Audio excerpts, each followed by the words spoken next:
বিজেপিৰ ৰেলীত সোণৰ চেইন চুৰি হৈছে। এই মুহূৰ্তত আমি জনাইছো যিসকলে সেই সোণৰ চেইনডাল পাইছে, যিসকলে সোণৰ চেইনডাল দেখিছে, খবৰ দিব পাৰিব দুগৰাকী মহিলাক। আমি দৃশ্যংশ এই মুহূৰ্তত দেখুৱাব বিচাৰিছো। সোণৰ চেইন হেৰাইছে বিজেপিৰ ৰেলীত। এই মুহূৰ্তত আমি আপোনালোকক জনাইছো যদি কোনোবাই সোণৰ চেইনডাল পাইছে তেনেহ'লে ঘূৰাই দিব এই দুগৰাকী মহিলাক। সোণৰ চেইন হেৰাইছে।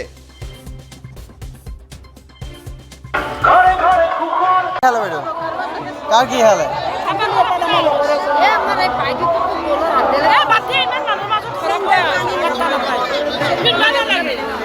मैडम की नीला की टानी अपना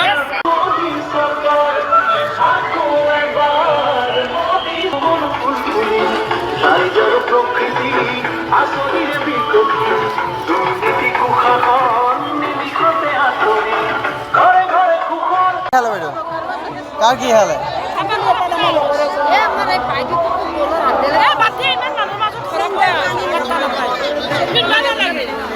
मैडम की नीला की टानी अपना এই মুহূৰ্তত দেখুৱাইছো যে সোণৰ চেইন হেৰাইছে বিজেপিৰ সভাত। বিজেপিৰ সমৰ্থকৰ সোণৰ চেইন হেৰাইছে। বিজেপিৰ ৰেলীত আহিছিল, কেন্দ্ৰীয় গৃহমন্ত্ৰী অমিত শ্বাহৰ ৰেলীলৈ আহিছিল। বিজেপিৰ ৰেলীত সোণৰ চেইন চুৰি হৈছে। কোনোবাই সোণৰ চেইন চুৰি কৰিছে। এই সোণৰ চেইন চুৰি কৰাৰ পিছতে প্ৰতিক্ৰিয়াৰ সৃষ্টি হৈছে। আমি আপোনালোকক জনাইছো যে বিশাল ৰোড শ্ব' আছিল।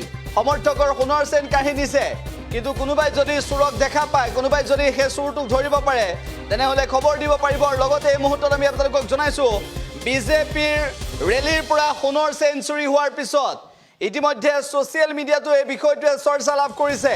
বিজেপিৰ ৰেলীত সোণৰ চেইন চুৰি হৈছে।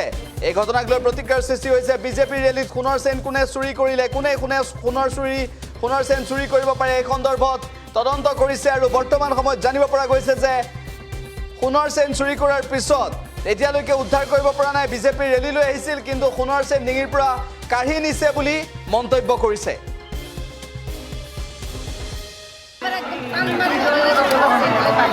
চেইন টানি নিছে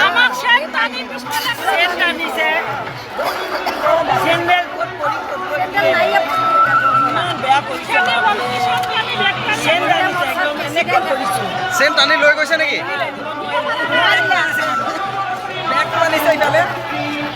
মানে মানুহজনক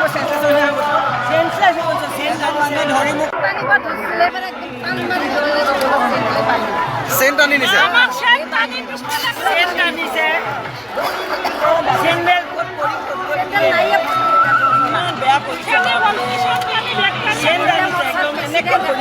চেইন টানি লৈ গৈছে নেকি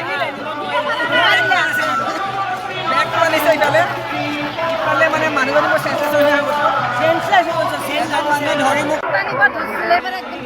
ধৰি